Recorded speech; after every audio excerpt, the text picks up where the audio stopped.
യേശുവെ പോലെ ആകുവാൻ be like Jesus weekly devotional തോട്ട്സിലേക്ക് സ്വാഗതം. ഒരാൾക്ക് എന്തു സംഭവിച്ചു എന്നറിയാൻ എല്ലാവർക്കും ആകാംക്ഷയുണ്ട്. ഇന്ന് സോഷ്യൽ മീഡിയയിൽ നോക്കിയാൽ ഓരോരുത്തരുടെയും ജീവിതത്തിലെ ചെറുതും വലിയതുമായ കാര്യങ്ങൾ സമൂഹത്തിന് മുൻപിൽ അവർ തുറന്നു കാട്ടുന്നു. അതൊക്കെ കണ്ട് സന്തോഷിക്കുന്ന, കുറ്റം പറയുന്ന അനേകരുമുണ്ട്. യേശുവിൻ്റെ ശിഷ്യന്മാരിൽ 12 പേരിൽ ഒരുവനായിരുന്ന യൂദാ ഇസ്കരിയോത്ത് യേശുവിനെ ചുംബനത്താൽ ഒറ്റിക്കൊടുത്തു. അതിനുശേഷം അവൻ എന്ത് സംഭവിച്ചു എന്നത് നാം അറിയാതിരിക്കരുത്. ഇന്ന് നമുക്ക് അതിനെപ്പറ്റി ചിന്തിക്കാം. 120 പേർ പ്രാർത്ഥിക്കാൻ മർക്കോസിന്റെ മാളികമുറിയിൽ ഒത്തിരിക്കുമ്പോൾ ഒന്നാമനായ പത്രോസ് എഴുന്നേറ്റ് നിന്ന് യൂദായുടെ അന്ത്യത്തെപ്പറ്റി ശേഷം മനുഷ്യരോട് പറയുന്നു. എല്ലാവർക്കും ഒരു സംശയമുണ്ടാകും, എന്തുകൊണ്ട് പത്രോസ് ആ സമയം യൂദായെപ്പറ്റി സംസാരിച്ചു. അവനെപ്പറ്റി ഓർക്കാൻ പോലും ആരും ഇഷ്ടപ്പെടാതിരിക്കുമ്പോൾ പത്രോസ് പറയുന്നു, ഇതൊക്കെ തിരുവെഴുത്തുകളുടെ പൂർത്തീകരണമാണ് എന്ന്. 16-ാം വാക്യത്തിൽ ഇപ്രകാരം പറയുന്നു, യൂദായെക്കുറിച്ച് പരിശുദ്ധാത്മാവ് ദാവീദ് മുഖാന്തരം അരുളി ചെയ്തിരിക്കുന്നു എന്ന്. 109-ാം സങ്കീർത്തനം 8-ാം വാക്യവും 69-ാം സങ്കീർത്തനം 25-ാം വാക്യത്തിലും യൂദായുടെ അന്ത്യത്തെപ്പറ്റി പറഞ്ഞിരിക്കുന്നു. യൂദ 12 പേരിൽ ഒരുവനായി ശുശ്രൂഷയിൽ പങ്ക് ലഭിച്ചവനായിരുന്നു.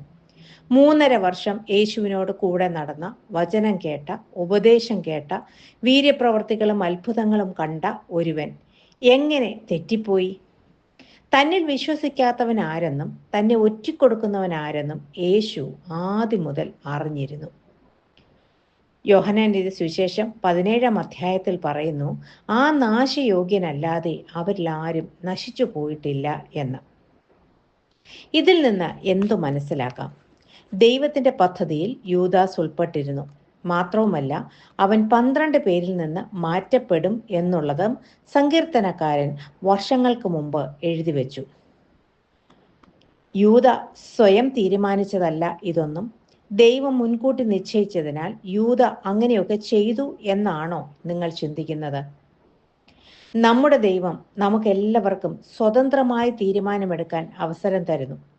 എന്നാൽ നാം എടുക്കുന്ന തീരുമാനങ്ങളെല്ലാം ദൈവം മുന്നമേ അറിയുകയും ചെയ്യുന്നു. കാരണം അവൻ സർവജ്ഞാനിയാണ്. യൂദ ഇപ്രകാരം തന്നെ ഒരു തീരുമാനമെടുക്കും എന്ന് ദൈവത്തിന് നിശ്ചയമുണ്ടായിരുന്നു. ആ തീരുമാനമനുസരിച്ച് അവൻ പദ്ധതികളെ ഒരുക്കി. യൂദ അപ്രകാരം തീരുമാനിച്ചില്ല എങ്കിൽ, അതായത് യേശുവിനെ ഒറ്റിക്കെടുക്കാൻ തീരുമാനിച്ചില്ല എങ്കിൽ എന്ത് സംഭവിച്ചേനെ? ഒരു കാര്യം നാം അറിയണം, യൂദയെ ആരും നിർബന്ധിച്ചിട്ടല്ല അവൻ യേശുവിനെ ഒറ്റിക്കൊടുത്തത്. യേശുവിനെ വിശ്വസിക്കാനും മാനസാന്തരപ്പെടാനും തീരുമാനം മാറ്റാനും ഒക്കെയുള്ള അവസരങ്ങൾ ഏറ്റവും കൂടുതൽ ലഭിച്ച വ്യക്തിയായിരുന്നു യൂദ. യേശു തൻ്റെ ശിഷ്യന്മാരുടെ കാൽ കഴുകിയപ്പോൾ യൂദായുടെ കാലും കഴുകി എന്ന് നാം വായിക്കുന്നുണ്ട്. തിരുവത്താഴ് സമയത്തും യൂദ കൂടെ ഉണ്ടായിരുന്നു. എന്നിട്ടും അവൻ യേശുവിനെ സ്വമനസാരെ തന്നെ ഒറ്റിക്കൊടുത്തു.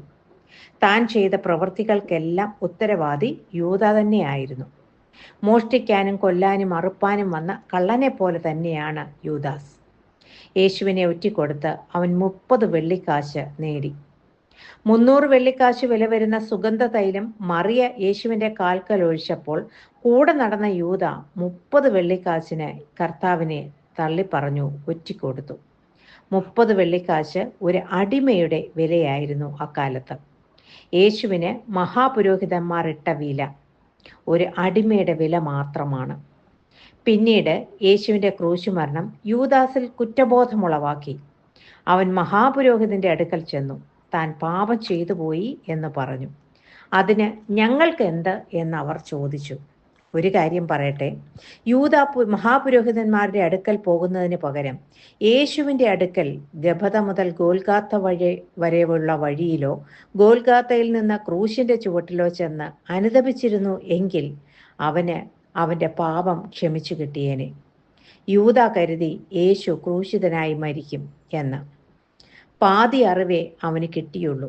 എന്നാൽ താൻ 3-ാം ദിവസം ഉയർത്തെഴുന്നേൽക്കുമെന്ന് യേശു താൻ ജീവിച്ചിരിക്കുമ്പോൾ പലവട്ടം പറഞ്ഞത് മറ്റു ശിഷ്യന്മാർക്കെന്ന പോലെ യൂദായ്ക്കും ഗ്രഹിക്കാൻ സാധിച്ചില്ല.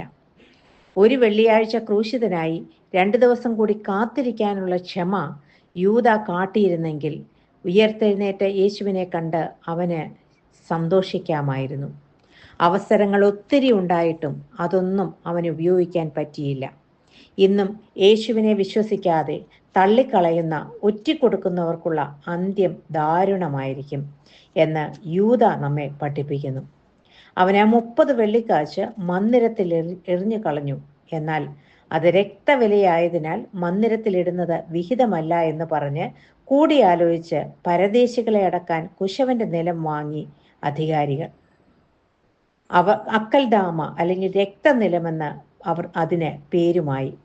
സഖരിയ പ്രവചനം 11-ാം അധ്യായം 12-13 വരെ വായിക്കുമ്പോൾ നമുക്ക് ഈ കാര്യം കാണാൻ സാധിക്കും. മത്തായി സുവിശേഷം 27-ാം അധ്യായം 5-ാം വാക്യത്തിൽ മന്ദിരത്തിൽ 30 വെള്ളിക്കാശ് എറിഞ്ഞു കളഞ്ഞ ശേഷം അവൻ കെട്ടിഞ്ഞാണ് ചത്തു എന്ന് എഴുതിയിരിക്കുന്നു. മത്തായി പറഞ്ഞതിനേക്കാൾ കൂടുതലായി വൈദ്യനായ ലൂക്കോസ് അപ്പോസ്തല പ്രവൃത്തികൾ 1-ാം അധ്യായത്തിൽ പറഞ്ഞിരിക്കുന്നു. കാരണം തൂങ്ങിക്കിടക്കുന്ന യൂദാസിന്റെ ജഡം ജീർണിച്ച് അഴുകി വയറിൽ വായുവും വെള്ളവും കെട്ടിക്കിടന്നു. ശരീരം വീർത്തു.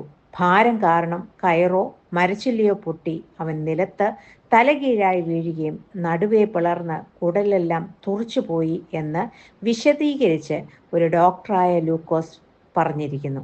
എത്ര ദാരുണമായ ഒരു അന്ത്യമാണിത്. 3.5 വർഷം കൂടെ നടന്ന വഞ്ചകന്റെ അവസ്ഥ നാം കണ്ടു.